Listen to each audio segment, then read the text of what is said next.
Hello, good evening to all of you. So, Good evening, sir. Okay, screen दिख रही है? Yes, no. Screen दिख Yes, रहा sir. है? Okay, fine. चलेगा तो बोलो probability determinant video lecture theory में कोई doubt? Probability determinant matrices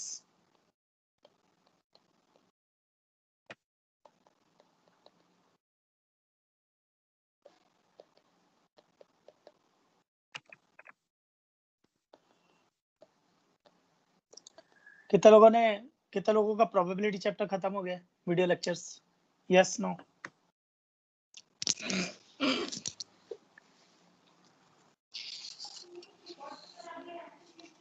okay good और वेरी गुड यार, गुड, अच्छा है।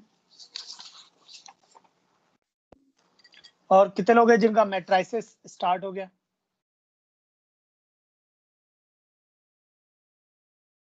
राइट, यस और नो?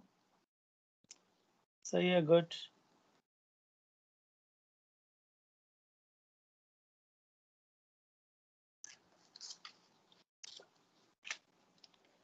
फाइन, तो गुड, अच्छा है, चलेगा।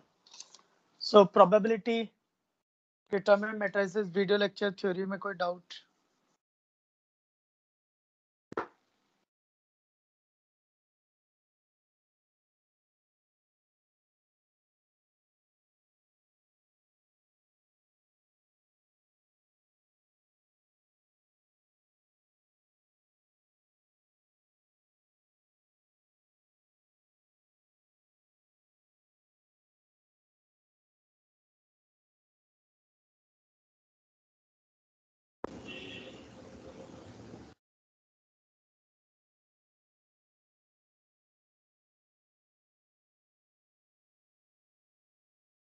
चलेगा, कोई ना। सो हम मैट्रिसेस का बाद में देख लेंगे, नहीं तो चलेगा। बोलो probability DPP 1 to 5।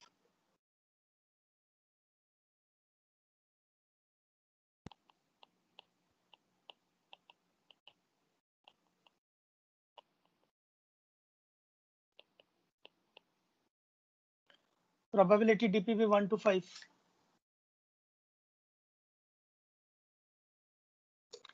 Okay, question number 12, 18,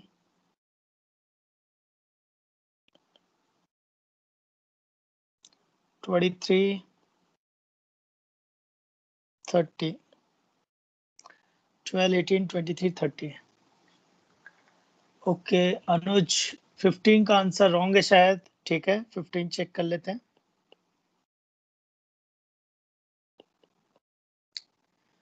Anuj 15, Pranav 77, Pranav 7, Neera question number 18 done, 21 and 27.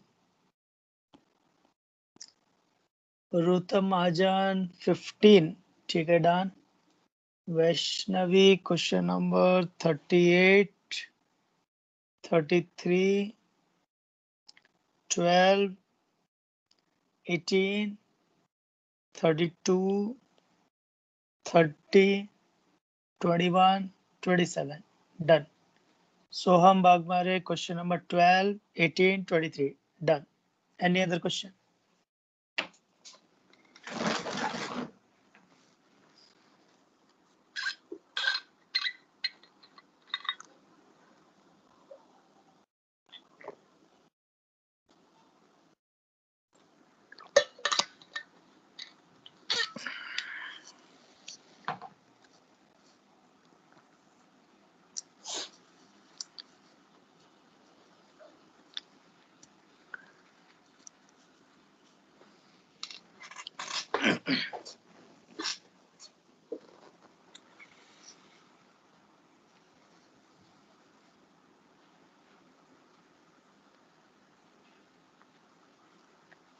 Okay, any other question? Probability DPP 1 to 5, any other question?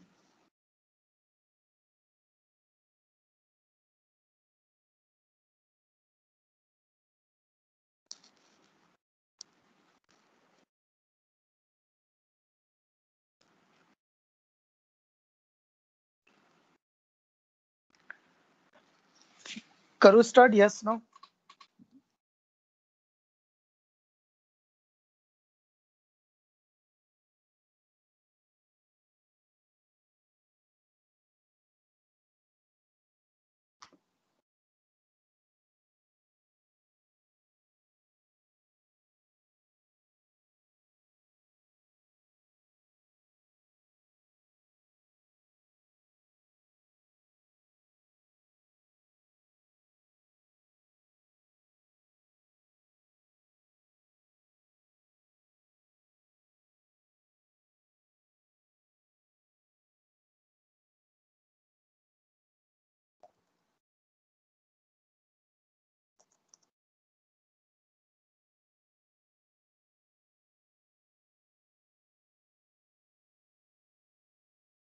चलेगा।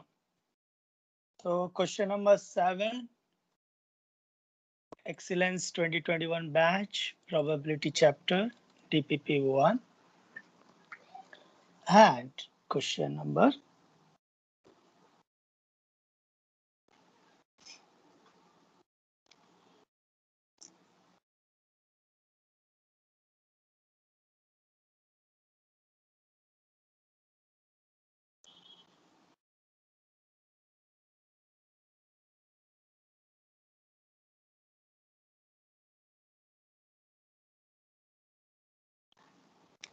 okay, question number 7.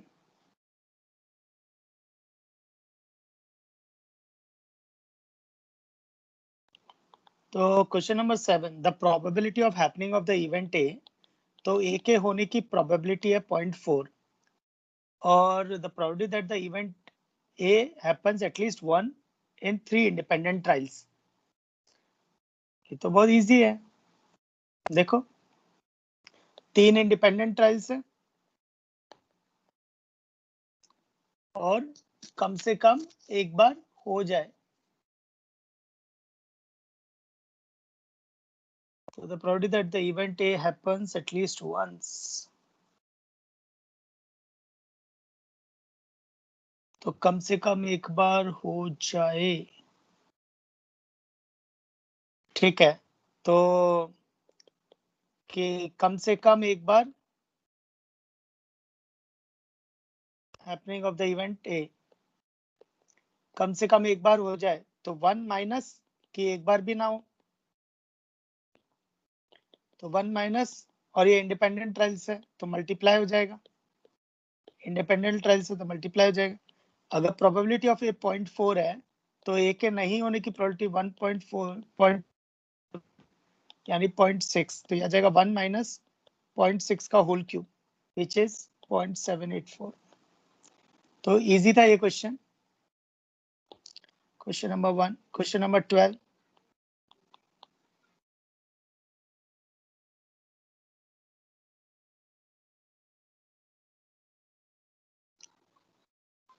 अच्छा क्वेश्चन लग रहा है।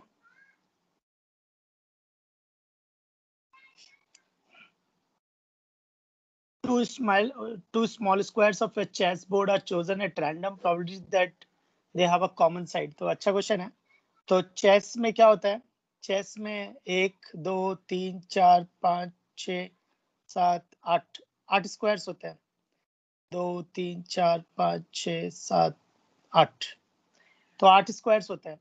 तो पहली चीज ये कि हम कितने तरीके से स्क्वायर्स ले सकते हैं, तो अपने को करना क्या है, फेवरेबल अपॉन टोटल करना है, फेवरेबल अपॉन टोटल।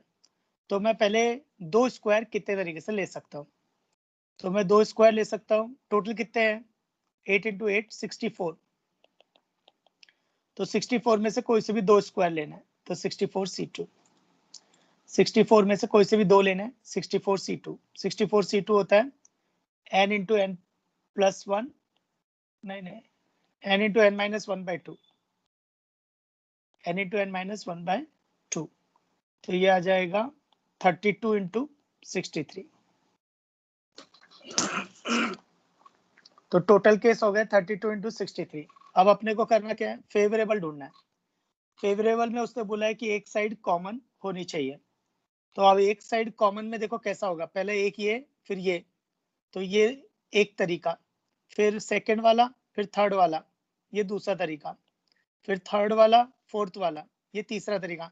तो ऐसे कितने आ जाएंगे, तो 7वां और 8वां यानी 7 तरीके। तो ऐसा 7 तरीके से आएंगे पहली रो में, तो ऐसे दूसरी रो में भी 7 तरीके से, तीसरी रो में, ऐसी 8 रो है, तो 8 रो में कितने तरीके से आएंगे, 8 इंटू 7 प्लस, ये तो हुआ रो वाइज। अब आते हैं कॉलम वाइज, तो कॉलम वाइज भी एक तरीका, फिर दूसरा तीसरा लिया 2 तरीका, तो 7वां 8वां लिया ये 7वां तरीका। तो एक कॉलम में हम ऐसे 7 तरीके से 2-2 ले सकते हैं, 7 तरीके से 2-2 ले सकते हैं, और ऐसी 8 कॉलम है, तो यानी 8 इंटू 7, ठीक है।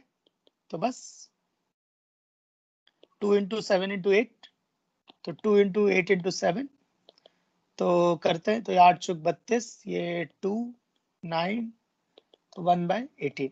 So this is the answer. इतना आ गया ना, मैं बता रहा हूँ ना, जिसको पीएनसी और प्रोबेबिलिटी आ गया ना, उसको पूरे तीनों सब्जेक्ट आ गए। जिसको पीएनसी और प्रोबेबिलिटी आ गई ना, उसका फिजिक्स केमिस्ट्री मैथ्स कुछ नहीं अटकता। Question number 15। क्वेश्चन नंबर 15 देखो, a single letter is selected at random from the word probability। 15 ना, probability, the probability that it is a vowel। अच्छा, इसका शायद आंसर में मिस्टेक है, 15 का आंसर, तो देखो probability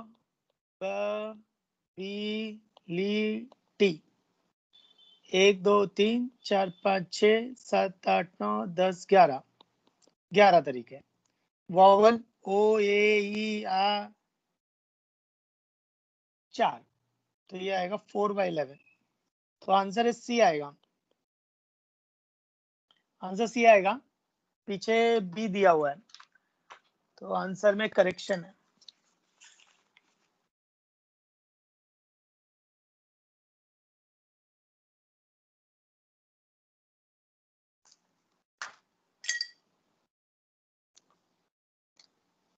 ठीक है, so answer is C. Question number 18।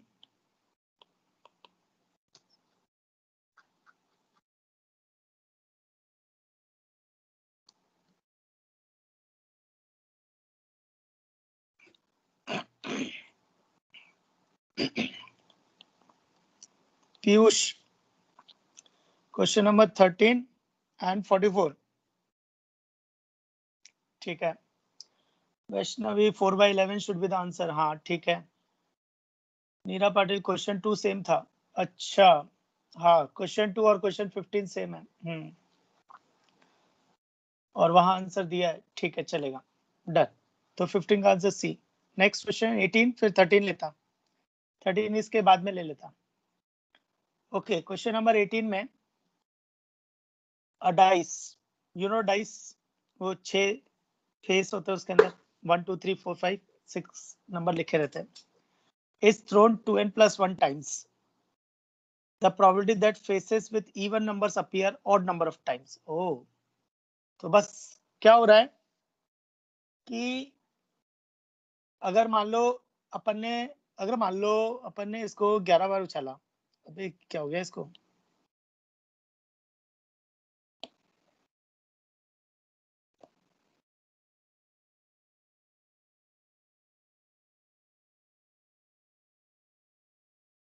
क्या हो गया यार?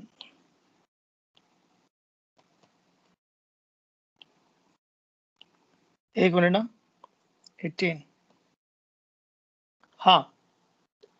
तो सपोज मैंने 11 बार उछाला, तो जो इवन नंबर्स हैं, अच्छा इवन नंबर्स कौन कौन होते हैं? 2 4 6। तो ये 2 4 6 जो है वो या तो एक बार आएगा, 3 बार, 5 बार, 7 बार, 9 बार, 11 बार, ऐसे। तो ऑड नंबर ऑफ टाइम्स आना चाहिए। अपन अब इसको जनरलाइज करके करते हैं। तो इवन नंबर्स कौन कौन है? इवन नंबर्स है 2 4 6। अब इसको अपन ने ऑड नंबर ऑफ टाइम्स उछाला। अच्छा, इवन नंबर आने की प्रोबेबिलिटी कितनी है? 1/2 इवन नंबर आने की। और ऑड नंबर आने की प्रोबेबिलिटी यानी इवन नंबर नहीं आने की प्रोबेबिलिटी भी 1/2 ही है। चलेगा। अब इसको ऑड नंबर ऑफ टाइम्स उछाल रहे हैं। तो अब सपोज वो 2n + 1 में से एक ही बार आया, तो 2n + 1 नंबर्स में से एक ही बार आएगा, और एक ही बार इवन नंबर आएगा, बाकी टाइम्स ऑड नंबर आएगा, यानी 2n टाइम्स ऑड आएगा। या हो सकता था 3 बार आए हो तो 2n + 1 सी 1/2 का क्यूब 1/2 रेज टू 2n + -2, है ना? 2 कम करते जाओ। फिर 5 बार 2n + c5 1/2 raise to 5 1/2 raise to, ये इवन नंबर के लिए, और दूसरा वाला ऑड नंबर के लिए, तो 2n - 4। ऐसे करते करते लास्ट में टोटल ही आ जाएगा 2n + 1 c 2n + 1 1/2 raise to 2n + 1 और 1 ऑड नंबर आने की प्रोबेबिलिटी 0। अब एक इंटरेस्टिंग चीज ये है कि ये सब में 1/2 की पावर 2n + 1 ही है, तो 1/2 की पावर 2n + 1 कॉमन आ जाएगा, तो अंदर क्या बचेगा? 2n + 1 c1 2n + 1 c3 से लेके 2n + 1 c 2n + 1, ये चला गया बाइनोमियल थ्योरम में। पर इतना मैंने बताया वाला है तुम्हें कि ये बाइनोमियल थ्योरम में अगर तुम्हें ध्यान हो तो NC0 + NC1 + NC2 की से लेके NCN की वैल्यू 2n होती है, और NC0 + NC2 यानी इवन वालों की वैल्यू और ऑड वालों की वैल्यू बराबर होती है, और वो वैल्यू 2n - 1 के बराबर होती है। तो in this question, for this question, तो 1/2 रेज टू 2n + 1 तो एज इट इज है, ये टर्म तो एज इट इज है। तो इन दिस क्वेश्चन इसकी वैल्यू कितनी हो जाएगी? 2n। इस केस में n कौन है? 2n + 1 -1, तो n - 1 ना, 2n - 1, तो ये हो जाएगा n हो गया इस केस में 2n + 1 -1 कर दिया, तो ये आ गया 1 1 कैंसिल, तो 2n upon 2n + 1 which is 1/2. तो दिस इज द आंसर।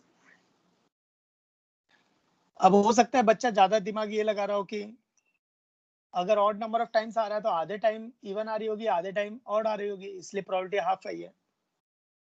तो इतना भी दिमाग लगा सकते हैं, पर you need a confirmation. Question number 18 done. Next है 13।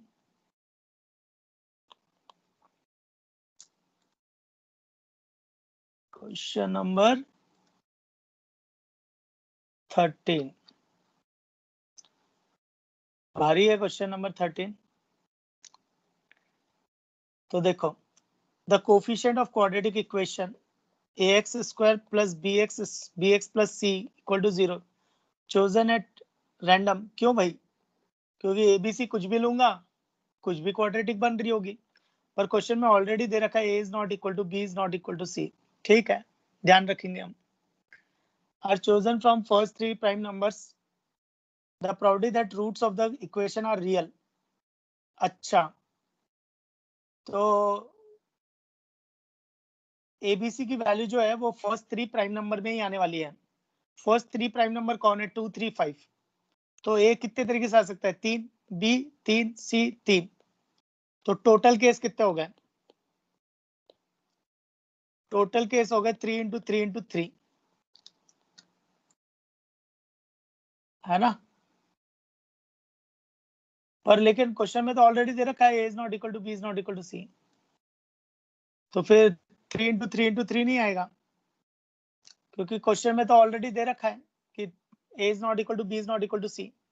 तो ए आएगा 3 तरीके से, तो बी आएगा 2 तरीके से और सी आएगा 1 तरीके से, तो 6 वेज। तो टोटल हो गया 6। अब अपने को चाहिए फेवरेबल। तो फेवरेबल क्या है कि रूट्स आर रियल। तो रूट्स आर रियल, और रूट्स रियल होने के लिए क्या चाहिए? Discriminant is positive greater than equal to 0। Equal to भी चलेगा, इक्वल टू भी चलेगा। तो B square minus 4ac is greater than equal to 0। अब करते हैं अपन। तो अब यहाँ पे बी, बस अपने को ये देखना है कि एबीसी की क्या क्या वैल्यूज पॉसिबल है and A is not equal to B is not equal to C. तो मैंने पहले बी की वैल्यू सेलेक्ट कर ली 2, इससे थोड़ा इजी हो जाएगा। तो ये 4 minus 4ac is greater than equal to 0, तो यानी ac is less than equal to 1। तो ऐसा ए और सी की क्या वैल्यू? अब एबीसी की वैल्यूज क्या क्या हो सकती थी? 2 3 5, फर्स्ट थ्री प्राइम नंबर्स। तो बताओ ए और सी की क्या वैल्यू हो जिससे ए सी लेस देन इक्वल टू 1 आ जाए? ऐसा कोई नहीं है, तो ये बी इक्वल टू 1 रिजेक्ट हो गया। तो ठीक है, next case B equal to 3। तो बी इक्वल टू 3, तो 9 minus 4ac is less than equal to 0, तो यानी ac is less than equal to 9/4। तो अब अपने को a और c की वैल्यू देखनी है। तो अगर मैंने ac less than equal to 9/4 है, तो a की वैल्यू 1 ली, तो c की वैल्यू मैं 2 ले सकता हूँ। फिर a की वैल्यू 2 ली, तो मैं c की वैल्यू 1 ले सकता हूँ।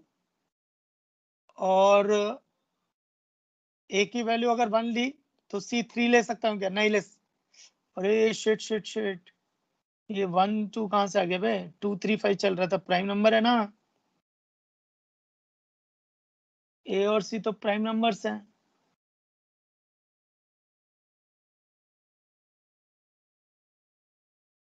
ए और सी तो प्राइम नंबर्स है ना? देवेंद्र काइंदे सर 19 में एक अप्रोच से आंसर अलग आ रहा है, आप बोलो कि वो गलत है या नहीं। चलेगा, वो भी डिस्कस कर लेंगे 19 का। पहले मैं ये क्वेश्चंस डिस्कस कर लेता, फिर 19 भी डिस्कस कर लेंगे। पहले इसको समेटता मैं। तो b इक्वल टू 3 रखा, तो ac less than equal to 9/4, तो a 2 3 5 हो सकता है। तो a अगर 2 रखा तो c, तो कुछ भी लूंगा तो 9/4 से कम तो नहीं आएगा, क्योंकि मिनिमम वैल्यू 6 आ रही है। तो यहाँ पे भी नो सॉल्यूशन। फिर b इक्वल टू 5, तो 25 minus 4ac is greater than equal to 0, तो ac less than equal to 25/4। तो a 2 लिया तो c 3 हो सकता है, और a 3 लिया तो c 2 हो सकता है। तो यहाँ से 2 आ गए, तो 2 केस पॉसिबल है। तो probability favourable divided by total, तो आंसर इज 1/3। Answer is 1/3। और 19 का लास्ट में डिस्कस करता, मैं पहले सारे क्वेश्चन डिस्कस कर लेता, फिर 19 पे ले लेंगे।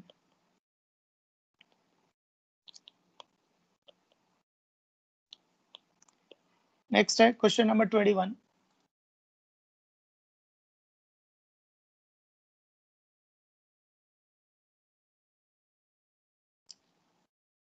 21 भी अच्छा है। फर्स्ट छोड़ के बाकी सारी डीपीपीज अच्छी हैं। फर्स्ट इजी थी, बाकी सारी डीपीपीज के अच्छे हैं। प्रोबेबिलिटी 3।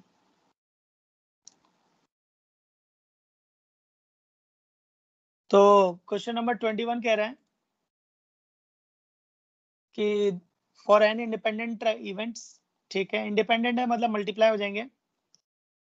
प्रोबेबिलिटी ऑफ ए है 21, तो ए आई इवेंट है और उसकी प्रोबेबिलिटी है 1/1 प्लस आई, ठीक है। और एन 1 2 आई है 1 2 3,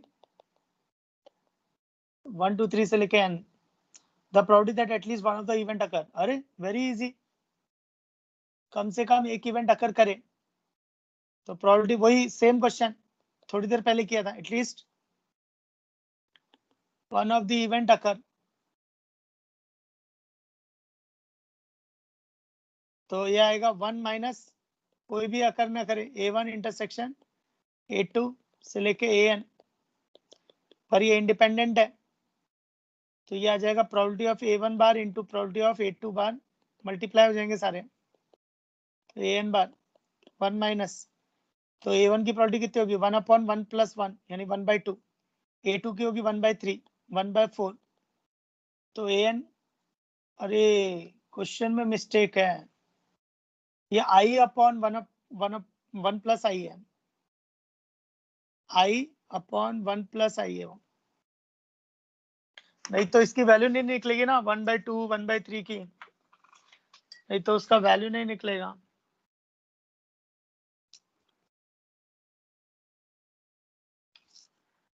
तो उसका वैल्यू नहीं निकलेगा तो फिर प्रोबेबिलिटी आंसर कैसे निकलेगा, है ना। तो ये मिस्टेक हुआ इसके अंदर।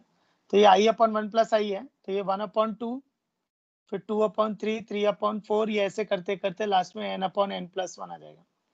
फिर इंटरनल कैंसिलेशन, तो 1 minus 1/n+1, n+1 minus 1/n+1, तो ये आ जाएगा n/n+1। So this is the answer. Question number 21. Question number 23.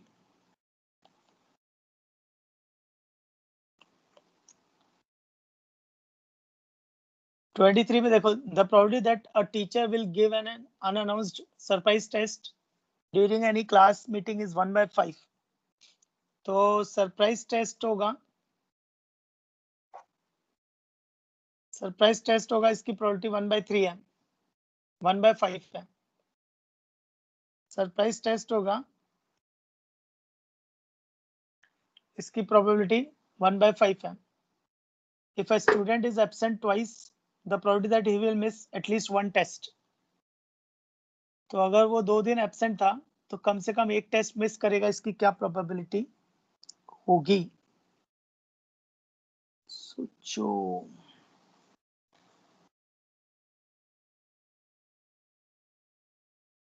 तो अगर ऐसा देखें कि कम से कम एक टेस्ट मिस करे, probability at least miss one test, 1 minus कि वो दोनों टेस्ट मिस कर दें,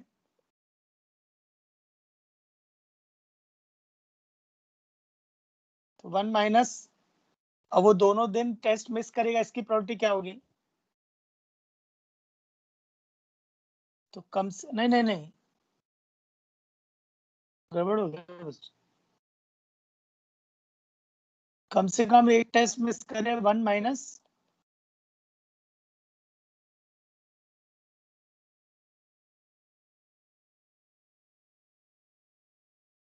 कि वो एक भी टेस्ट मिस ना करे, 1 माइनस कि वो एक भी टेस्ट मिस ना करे, तो 1 माइनस,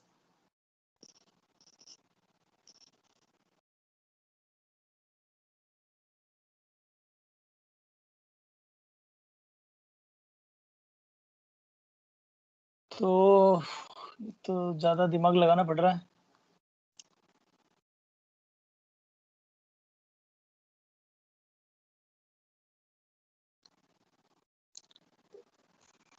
तो कम से कम एक टेस्ट मिस करे 1 माइनस कि वो एक भी टेस्ट मिस नहीं करे। अगर सरप्राइज टेस्ट होती है 1/5,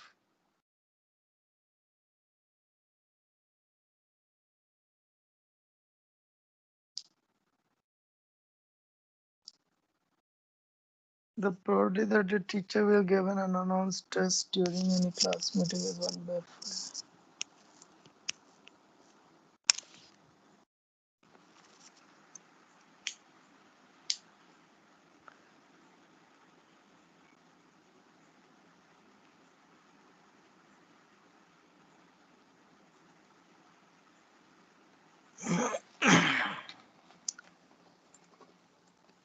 हाँ लेकिन 1 माइनस 1/5 क्यों आएगा?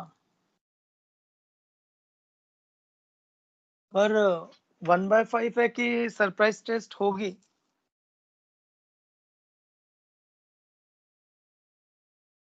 अगर होगी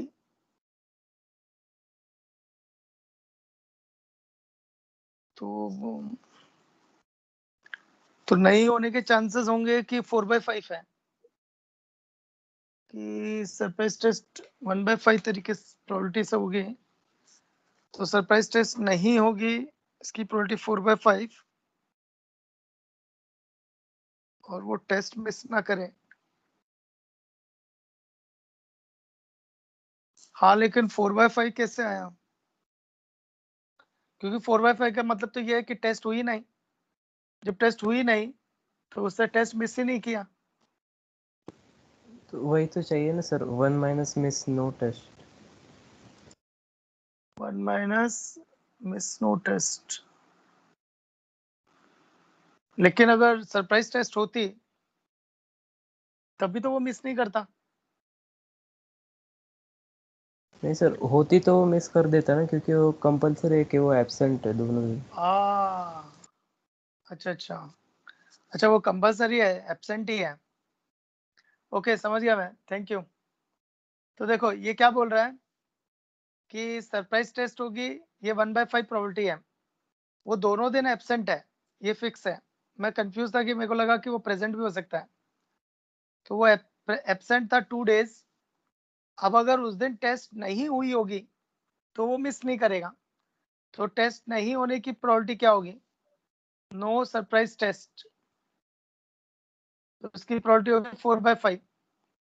तो यानी वो मिस नहीं करेगा, इसकी प्रोबेबिलिटी होगी 1 माइनस 16/25, तो 9/25 चलेगा। क्योंकि वो एब्सेंट रहा और उस दिन टेस्ट हो गई तो टेस्ट मिस हो जाएगी। लेकिन अगर वो एब्सेंट नहीं रहा, नहीं, अगर वो टेस्ट नहीं हुई तो मिस नहीं होगी, तो वो कंसिडर किया। Question number 23 done. नेक्स्ट है 27।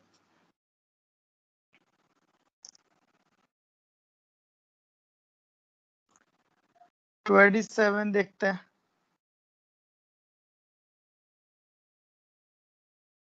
Three letters are written to 3 different person and addresses on the 3 envelopes are also written. Acha. Without looking at the address, the letters are kept in these envelopes.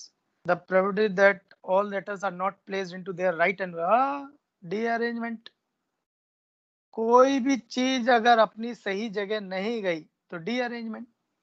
तो उससे probability निकालने को बोला है, तो ठीक है। टोटल केसेस कितने तरीके से अरेंज कर सकता है? 3 फैक्टोरियल। अब आता है डीअरेंजमेंट। तो 2 तरीके हैं। Formula n factorial into 1 minus 1/1 factorial plus 1/2 factorial minus 1/3 factorial. तो ये डीअरेंजमेंट। और इसकी वैल्यू अगर तुम निकालते तो आएगी 2, तो ये आएगा 2/3 फैक्टोरियल यानी 2/6। तो 1/3 इज द आंसर। नहीं तो तुम काउंट भी कर सकते हो। मान लो जैसे ABC 3 दोस्त हैं, तो मैंने या तो ABC लिया, ACB, BCA, BAC, CAB, CBA। तो कोई लेटर सही जगह नहीं जाना चाहिए, तो ये कैंसिल कैंसिल, ये चलेगा,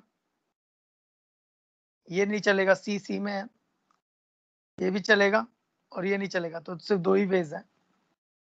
तो 3 के केस में सिर्फ 2 ही ऐसे तरीके हैं जहां पे चीज अपनी सही जगह नहीं जाएगी। तो क्वेश्चन नंबर 27। नेक्स्ट है question number 30। 3 players ABC in this order cut a pack of cards।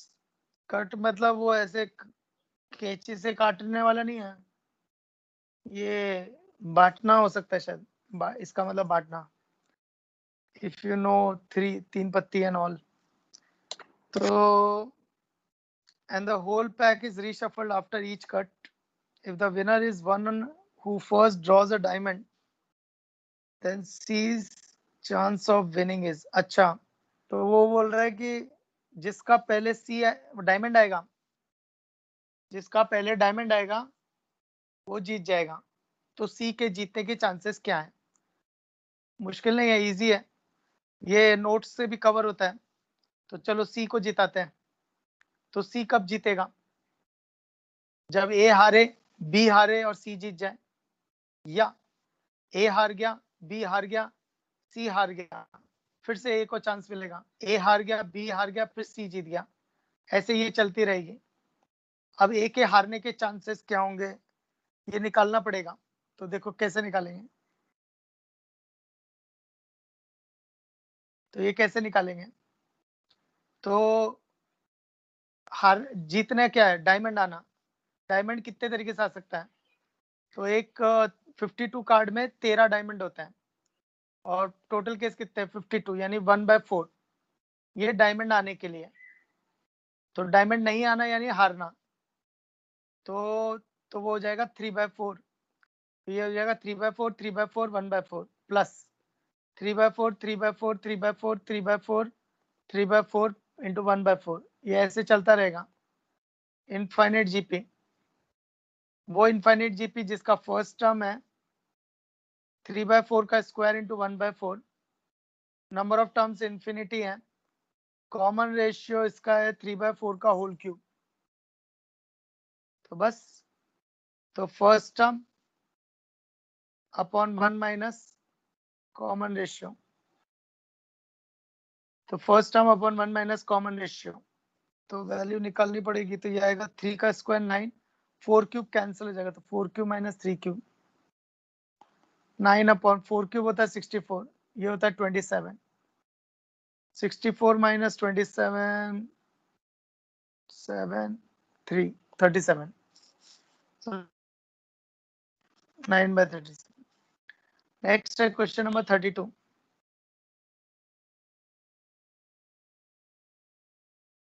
32 means DPP 4, 4 DPP 4।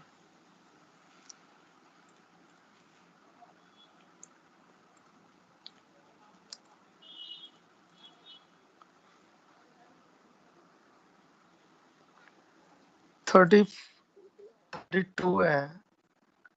Next है 32। 32 देखते हैं भाई। 32 में क्या हो रहा है? A sum of money is rounded off to the nearest rupee. The probability that the rounded off error is at least 10 पैसे। अच्छा, तो कम से कम 10 पैसे की एरर होगी।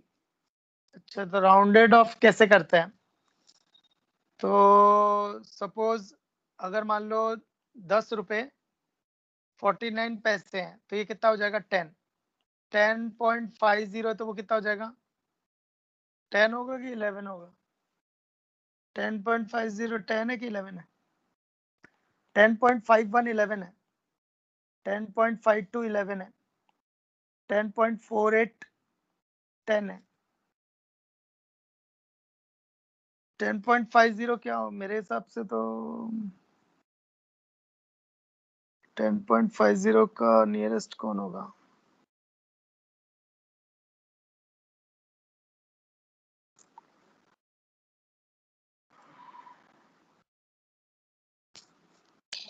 सर 10 होगा क्या? 11 होगा?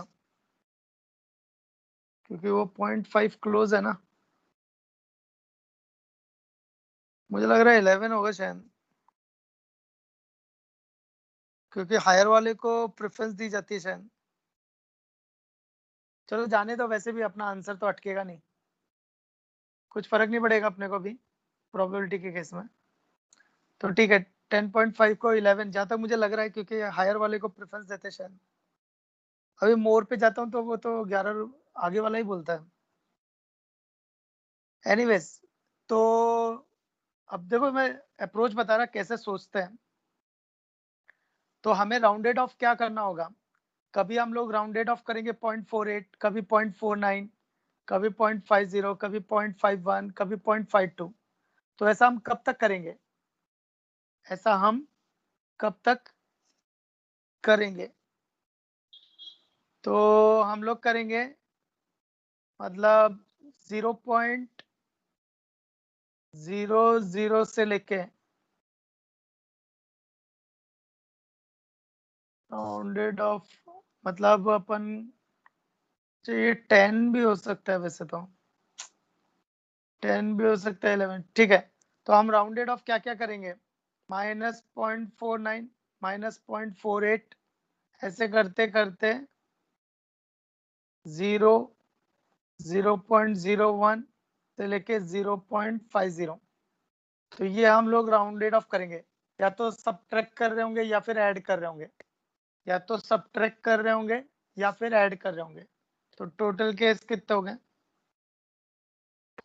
100। सी पीएनसी और प्रोबेबिलिटी बहुत खतरनाक चैप्टर क्यों है, क्योंकि इसमें एक चक्कर ये भी पड़ता है कि क्वेश्चन बनाने वाले ने क्या सोच के बनाया था और बच्चा वो क्वेश्चन को सॉल्व करते हुए क्या सोच रहा है। तो ये कई बार गड़बड़ हो जाती है कि क्वेश्चन बनाने वाला क्या सोच रहा था और क्वेश्चन सॉल्व करने वाला कैसे सोच के कर रहा है, तो कई बार अप्रोचेस डिफरेंट हो जाती हैं। तो पीएनसी ऑफ प्रोबेबिलिटी बहुत ज़्यादा प्रैक्टिस बेस्ड चैप्टर है, मतलब 100% प्रैक्टिस लगेगा लगेगा इसको। ओके, तो टोटल केस तो आ गया, अब है फेवरेबल। तो फेवरेबल में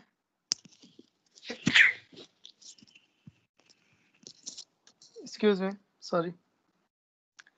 तो फेवरेबल में इसको चाहिए राउंडेड ऑफ एरर कम से कम 10 पैसे हो, कम से कम। तो ठीक है, तो 1 माइनस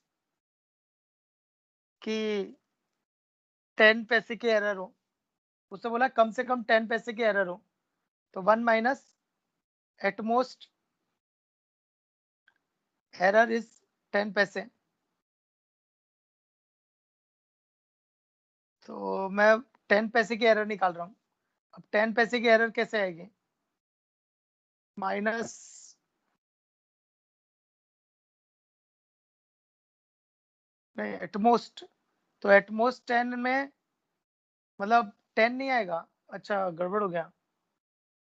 एटलीस्ट 10 पे, एटलीस्ट 10 पैसे बोला है ना, तो एटलीस्ट 10 पैसे बोला है, तो एटमोस्ट 9 पैसा, एटमोस्ट 9 पैसा। तो कितना हो जाएगा, 0.09 से लेके 0 से लेके प्लस 0.09। तो 9 इधर 9 इधर, 18 और 1 19। तो यानी ऐसे 19 पॉसिबिलिटी हैं जहाँ पे वो ज्यादा से ज्यादा 9 पैसे की एरर करेगा। तो 1 माइनस कि कम से कम 10 पैसे की एरर हो, तो 100 minus 19 by 100, 81 by 100। Question number 32 done. Next है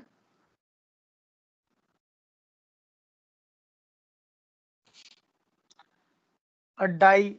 डाई मतलब वो डाइस ही है, तो डाइस इज रोल्ड 3 टाइम्स, वो प्लूरल का है शायद, तो 3 बार डाइस को फेंका है।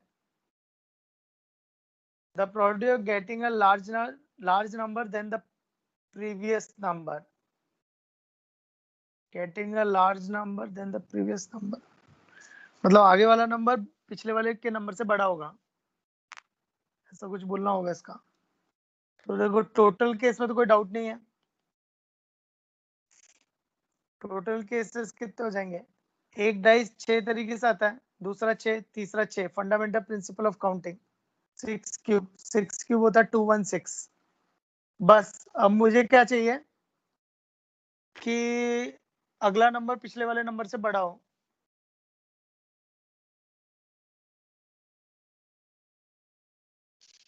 यार ये तो काउंट करना पड़ेगा। तो अगला नंबर पिछले वाले नंबर से बड़ा हो।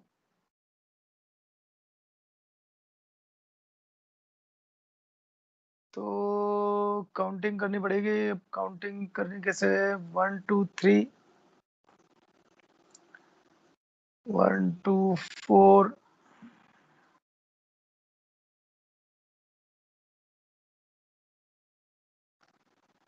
getting a large number than the previous number।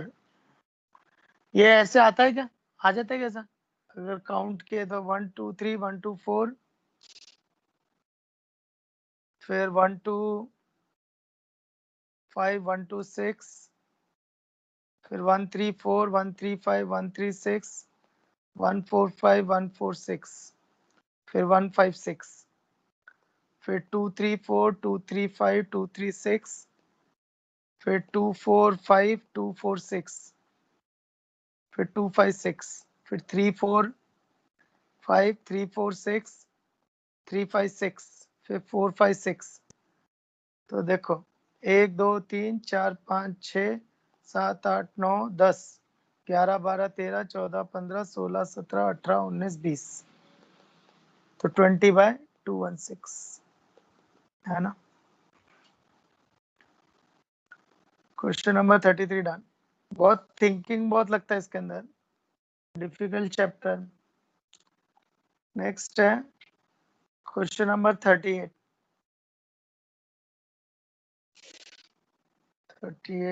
38 ओहो, सर्किट डायग्राम। 38 में देखो ए बी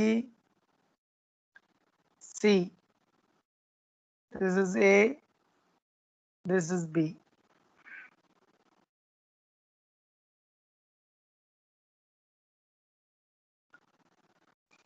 ओके, क्वेश्चन क्या है? क्वेश्चन है कि consider the circuit if the probability that each switch is closed it's P. तो कोई स्विच ऑन है, स्विच ऑन है तो उसकी प्रोबेबिलिटी पी है। Then find the probability of current flowing through A B. अच्छा, तो देखो करंट कब फ्लो करेगा? करंट फ्लो करेगा जब ए और बी दोनों क्लोज हो या सी क्लोज हो। इजी लग रहा है यार ये तो। तो देखो ए और बी दोनों क्लोज हो, इसकी प्रोबेबिलिटी पी इंटू पी, और सी क्लोज हो, इसकी प्रोबेबिलिटी पी। तो P square plus P is the answer.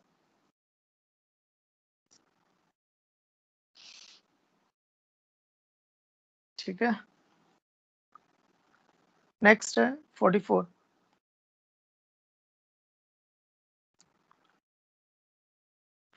44 44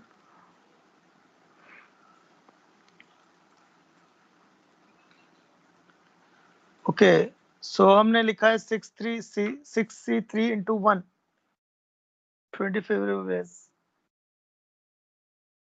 हाँ यार, बात तो तेरी भी सही है। शिट। ओके, हाँ सोहम भी सही बोल रहा है। वो जो क्वेश्चन डिस्कस किया ना अपन ने, टोटल केस वाला, तो अगर मैं 6 में से कोई से भी 3 नंबर लेता हूँ तो उनको इंक्रीजिंग ऑर्डर में अरेंज करने का एक ही तरीका है। सोहम, आज तू तेरा 2 चॉकलेट ऐड करता मैं।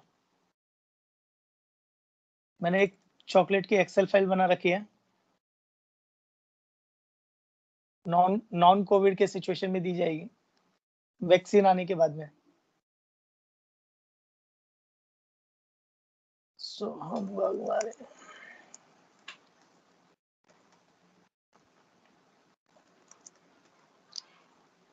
सर ये कब से बना रहे हो आप? That's a good question. ये मैं बना रहा हूँ अराउंड 10 अक्टूबर से। क्राइटेरिया क्या है सर? एंड कौन से क्राइटेरिया बेसिस पे? अच्छी अप्रोच बताना, मेरे सॉल्यूशन में मिस्टेक निकालना, कुछ तो ऐसा। सर डीपीपी में मिस्टेक निकाला तो? अरे बाप रे उसमें तो बहुत है वो भी, ये तो सोचा नहीं मैंने। चलेगा, उसकी भी डन, जो डीपीपी में मिस्टेक निकालेगा। तो आज क्या है, चलेगा, जो मिस्टेक निकालेगा, जो अच्छी अप्रोचेस बताएगा क्वेश्चन को सॉल्व करने की। सर अभी ओके। तो 30 को तो सब खत्म ही हो जाएगा। हाँ ये भी है, नहीं तो ठीक है ना, अपने पास आगे वो है ना, टेस्ट पेपर्स वगैरह रहेंगे। 30th को खत्म जरूर हो जाएगा, पर आगे टेस्ट पेपर्स चालू रहेंगे ना।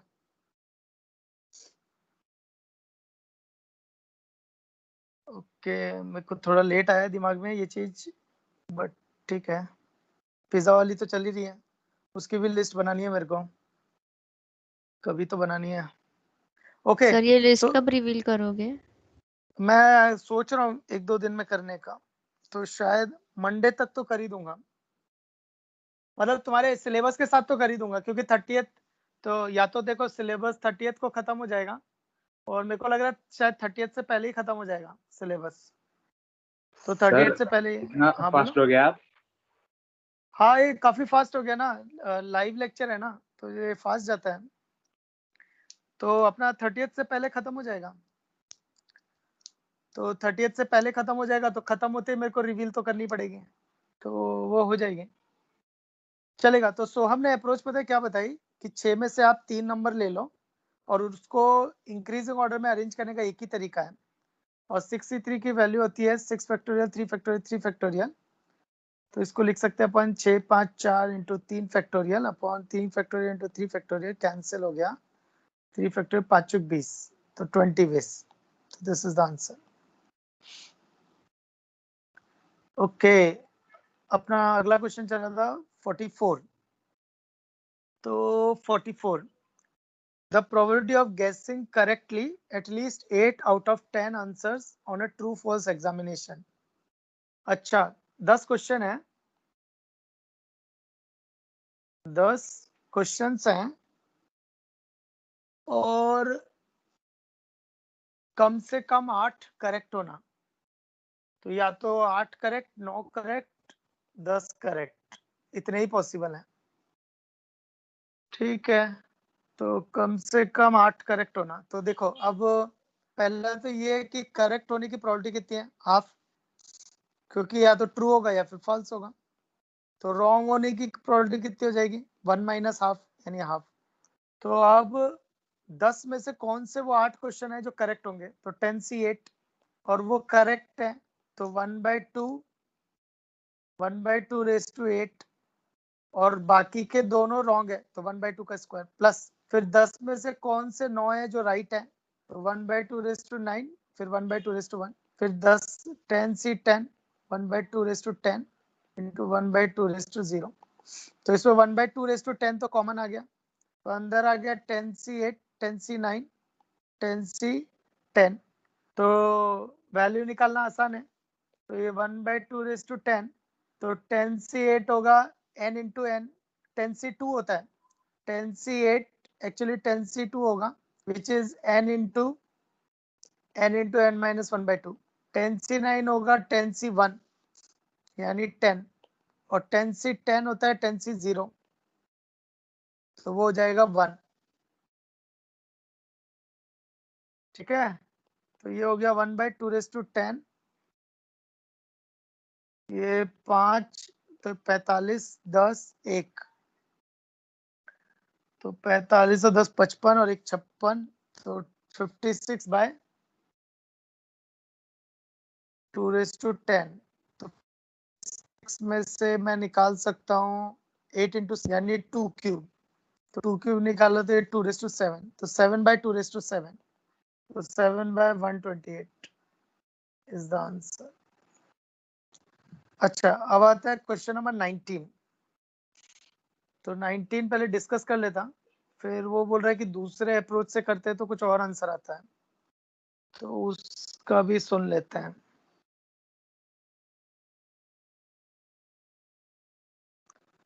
क्वेश्चन नंबर 19 यानी DPP 2। तो 19 क्वेश्चन क्या है, कि एक बैग है जिसके अंदर 7 रेड और 2 वाइट, और एक और बैग है, ये बैग 1 था, बैग 2, उसमें 5 रेड 4 वाइट है।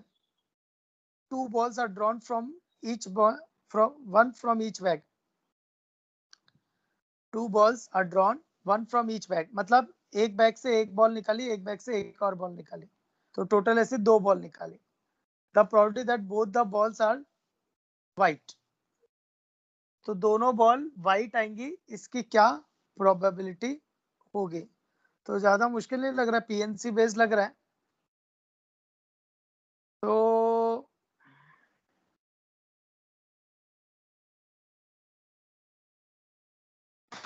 तो यार ये इसमें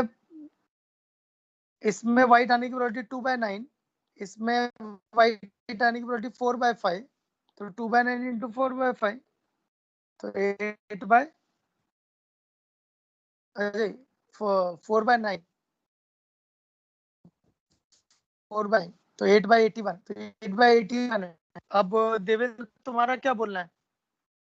सर तुम्हारा वो बोलना था कि हाँ 2/3 आना चाहिए शायद, क्योंकि क्यों अभी बैग ऐसा क्यों लग रहा था? वो बैग 1 और बैग 2। हेलो, अरे क्या हुआ सर? हाँ बोलो ना सर हाँ, वो बोलो। बैग 1 और बैग 2 को जो लेने की ये रहेंगे वो हाफ ऑफ रहेंगे ना, तो हाफ इंटू 2/9 और क्या? प्लस सर बैग 1 और बैग 2 दोनों को लेने की प्रोबेबिलिटी हाफ ऑफ रहेगी ना, तो हाफ इंटू तो 2/9 पर प्लस उसे बैग नहीं 4/9। नहीं नहीं नहीं नहीं, एक मिनट, यहाँ पे गलती ये हो गई कि उसने रैंडमली बैग थोड़ी सेलेक्ट किया है। सर वो तो अगर उसने ये बोला होता कि पहले रैंडमली बैग सेलेक्ट हुई है फिर बॉल सेलेक्ट हुई है, तब तू बैग की प्रोबेबिलिटी कंसीडर करता। पर वो अलग क्वेश्चन है ना, ट्री डायग्राम में अगर तूने देखा होगा तो एक क्वेश्चन है कि हाँ सर। पहले एक बैग सेलेक्ट हुआ, फिर बैग में से बॉल निकाली, फिर वो दूसरे बैग में डाल दी। यहाँ पे हो रहा है कि दोनों बैग से एक एक बॉल ली है, तो वो तो एक साथ ही हो रहा है ना, तो बैग अपन ने रैंडमली सेलेक्ट किया ही नहीं है, तो बैग अनसर्टेनिटी में है ही नहीं, और बैग अगर अनसर्टेनिटी में नहीं है तो उसकी प्रोबेबिलिटी नहीं आएगी। Is it clear? वो मैंने वो बैग का भी ले लिया था, तो उससे वो है ना? true।